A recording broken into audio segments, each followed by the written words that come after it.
بسم اللہ الرحمن الرحیم۔ السلام علیکم، میں ہوں آپ کا بھائی عباس سمدانی اور آپ دیکھ رہے ہیں جعفریات ٹی وی۔ آج کا ہمارا موضوع گفتگو ہے شہنشاہ زمانہ اجل اللہ فرج شریف کے 5 فرزندان صلوات اللہ علیہم اجمعین۔ دوستو، شہنشاہ معظم اجل اللہ فرج شریف کے پاک فرزندوں کی تعداد کے بارے میں کتب غیبت میں اتفاق ہے کہ ان کی تعداد 5 ہے اور ان کی 5 جزائر پہ حکمرانی بھی ہے۔ آج ان کی پاک اولاد وہاں حاکم ہے۔ نمبر 1 جناب قاسم علیہ السلام ہیں جو جزائر خضرہ کے جزیرہ ظاہرہ میں حکمران ہیں۔ نمبر 2 جناب طاہر علیہ السلام ہیں جو جزیرہ مبارکہ میں حکمران ہیں۔ نمبر 3 جناب عبد الرحمن علیہ السلام ہیں جو جزیرہ ظلوم کے حکمران ہیں۔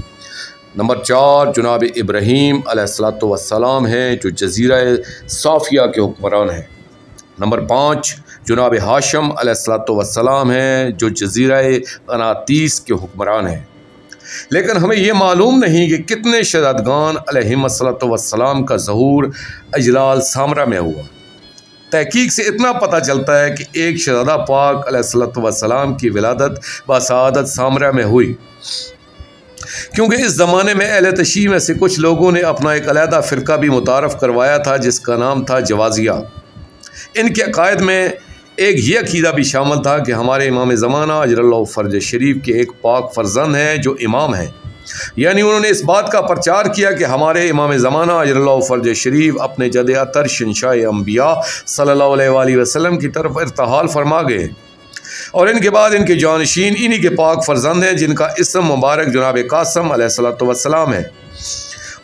وہ ہمارے امام زمانہ ہے اور وہی منتقم آل محمد علیہم السلام ہے، اور وہی زندہ جاوید ہیں اور امام غائب ہیں، وہی امام منتظر ہیں۔ آخری زمانے میں انہی کا ظہور و خروج ہوگا۔ یہ مسلک اسی وجہ سے وجود میں آیا کہ ان کے کسی بزرگ نے اس پاک شہزادے کی زیارت کا دعویٰ بھی کیا تھا۔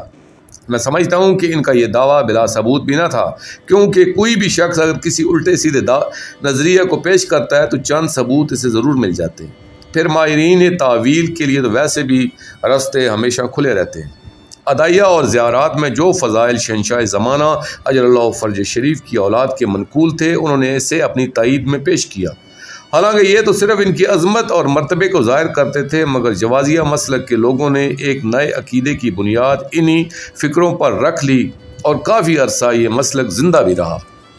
دوستو، آخر میں شکریہ ادا کروں گا اپنے مرشد کریم السید محمد جعفر الزمان نقوی البخاری سرکار دام ذلہ تعالیٰ کا۔ یہ مضمون میں نے ان کی کتاب معدن العصمت فی سیرت ام القائم الحجت صلوات اللہ علیہا سے پیش کیا ہے، اور آخر میں اپنے پاک شہنشاہ کی بارگاہ میں التجا کریں گے، اللہ جل یا ولی المظلومین اجل اللہ تعالیٰ فرجک و صلوات اللہ علیکہ یا ربا محمد و آل محمد صلی اللہ محمد و آل محمد واجل فرج آل محمد صلی اللہ علیہ وآلہ وسلم۔